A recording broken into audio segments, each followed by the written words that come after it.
semua, balik lagi sama aku Sofi Marwatu Sadia dari Prodi S1 Kebidanan Universitas Nahdlatul Ulama dengan NIM 12300230044. Kita balik lagi nih dengan praktikum keempat fisika kesehatan dengan topik yang membahas tentang biolistrik. Nah, kira-kira teman-teman di sini pada tahu nggak ya biolistrik itu apa? Pada nggak tahu ya? Tenang aja. Kali ini aku bakalan ajak teman-teman semua buat mempelajari lebih dalam lagi tentang apa sih itu biolistrik. Kalau kalian penasaran, stay tune terus sampai akhir ya. Nah, biolistrik sendiri yaitu istilah yang mengacu pada bidang ilmu yang mempelajari interaksi antara listrik dan organisme hidup, termasuk manusia, hewan, dan tumbuhan. Biolistrik sendiri mencakup studi tentang sifat listrik dalam sistem biologis, seperti pengukuran aktivitas listrik pada otot dan syaraf, serta aplikasi teknologi listrik dalam pengobatan, seperti stimulasi syaraf dan elektrokardiografi. Contohnya yaitu aktivitas listrik dalam otak yang tercatat melalui elektroensefalografi atau EEG, detak jantung yang diatur oleh impuls listrik alami, dan gerakan tubuh yang dikendalikan oleh sinyal listrik dari otak ke otot. Nah, selanjutnya aku pengen ajak kalian buat bareng-bareng bahas mengenai apa aja sih macam-macam gelombang. Yuk kita bahas. Nah, yang pertama ada gelombang elektromagnetik. Gelombang elektromagnetik adalah gabungan dari medan listrik dan medan magnet yang saling berkaitan dan merambat melalui ruang hampa atau media tertentu dengan kecepatan cahaya. Gelombang ini meliputi spektrum elektromagnetik mulai dari gelombang radio, mikro, inframerah, cahaya tampak, ultraviolet, hingga sinar X dan sinar gamma. Lalu yang kedua ada gelombang mekanis. Gelombang mekanis adalah jenis gelombang yang memerlukan medium material untuk merambat. Dua macam gelombang mekanis utama adalah gelombang transversal dan gelombang longitudinal. Nah, yang pertama ada gelombang transversal, yaitu gelombang yang terjadi ketika partikel dalam medium bergerak-gerak lurus terhadap arah perambatan energi. Dalam gelombang transversal, getaran bergerak secara lateral atau menghilang, sehingga partikel medium bergerak secara gelombang. Contohnya adalah gelombang pada tali yang digoyangkan secara horizontal. Lalu yang kedua ada gelombang longitudinal. Nah, yang gelombang longitudinal ini terjadi ketika partikel dalam medium bergerak searah dengan arah perambatan energi. Dalam gelombang longitudinal, gerakan sejajar dengan arah perambatan gelombang. Contohnya adalah gelombang suara, di mana suara atau medium lain bergetar searah dengan arah perambatan suara. Lalu yang ketiga ada gelombang stasioner.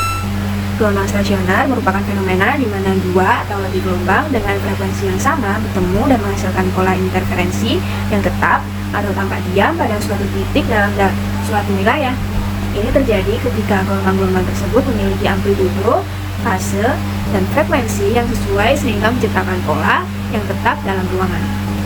Nah, berikut ini gambar perbandingan bunyi audiosonik, infrasonik, dan ultrasonik. Gelombang audiosonik adalah gelombang suara yang memiliki frekuensi di atas kisaran pendengaran manusia, yaitu di atas sekitar 20.000 Hz atau Hz. Gelombang ini dapat digunakan dalam berbagai aplikasi seperti teknologi penginderaan jarak jauh dan pengobatan medis. Lalu ada gelombang infrasonik, yaitu gelombang suara dengan frekuensi di bawah ambang pendengaran manusia. Biasanya kurang dari sekitar 30 Hz atau Hz. Meskipun tidak terdengar oleh manusia, gelombang ini dapat memiliki dampak besar, termasuk dalam bidang ilmu pengetahuan seperti deteksi gempa bumi, penelitian geofisika, dan juga digunakan dalam beberapa teknologi medis. Nah, lalu ada gelombang ultrasonik. Ia merupakan gelombang suara dengan frekuensi di atas ambang pendengaran manusia, yaitu lebih dari sekitar 20.000 Hz atau Hz. Teknologi ultrasonik sering digunakan dalam berbagai aplikasi, termasuk pencitraan medis seperti USG atau ultrasonografi, pengukuran jarak dan kedalaman dalam bidang industri dan navigasi, serta dalam pembersihan dan pengolahan material di industri. Nah, materi selanjutnya yang pengen aku sampaikan ke kalian yaitu mengenai isyarat kelistrikan tubuh. Ada banyak macam istilah kelistrikan tubuh yang aku ingin sampaikan ke kalian. Jangan bosan dan ikuti terus sampai akhir ya. Yang pertama ada EMG. Nah, EMG sendiri singkatan dari elektromiografi yang merupakan tes medis yang mencatat aktivitas listrik otot.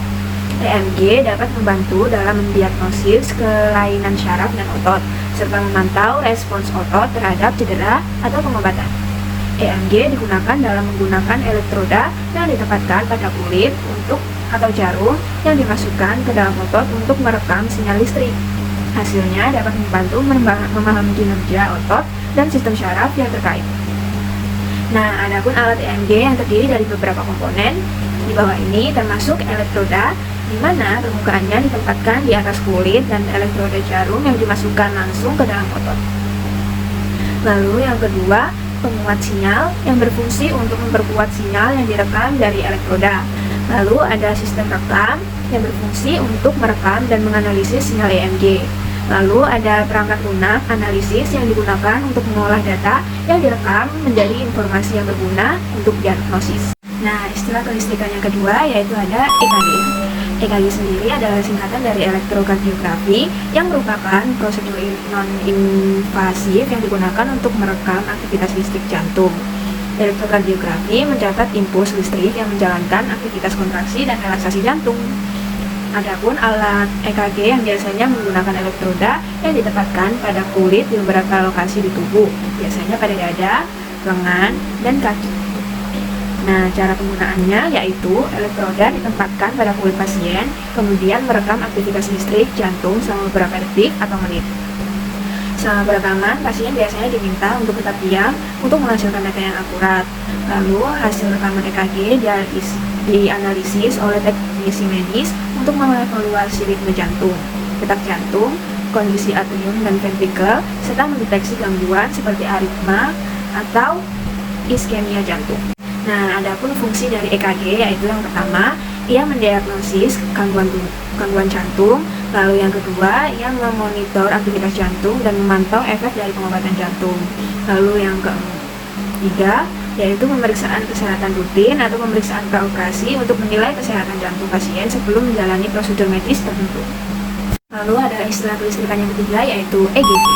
EGG merupakan singkatan dari elektrogastrografi. Elektrogastrografi adalah teknik diagnosis yang digunakan untuk merekam aktivitas listrik dalam lambung untuk mengevaluasi mobilitas atau gerakan otot lambung. Nah, alat EGG biasanya terdiri dari elektroda yang ditempatkan di atas perut, terutama di sekitar daerah lambung.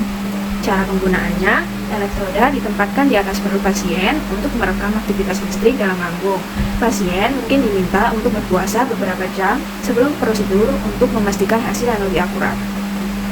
Lalu ada fungsi kita melakukan EKG, yaitu yang pertama ada mendiagnosis gangguan pencernaan, lalu yang kedua menilai respons terhadap pengobatan, yang ketiga memahami pola kontraksi otot lambung dan faktor-faktor yang mempengaruhinya.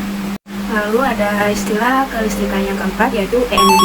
ENG merupakan singkatan dari elektronistagmografi. Elektronistagmografi adalah teknik yang digunakan untuk merekam gerakan mata, terutama nistagmus, untuk mengevaluasi fungsi vestibular atau keseimbangan. Alat ENG biasanya terdiri dari elektroda atau sensor yang ditempatkan di sekitar mata pasien untuk merekam gerakan mata. Cara penggunaannya, elektroda atau sensor ditempatkan di sekitar mata pasien, dan gerakan mata direkam selama serangkaian uji vestibular yang melibatkan pergerakan kepala dan tubuh pasien. Hasil perekaman kemudian dianalisis oleh dokter untuk mengevaluasi fungsi vestibular dan mengidentifikasi gangguan keseimbangan. Lalu ada pula fungsi kita melakukan ENG, yaitu yang pertama mendiagnosis gangguan keseimbangan, lalu yang kedua penilaian fungsi vestibular, yang ketiga pemantauan respons terhadap pengobatan. Lalu ada pun istilah kelistrikan yang kelima yaitu ERG. ERG merupakan kepanjangan dari elektroretinografi.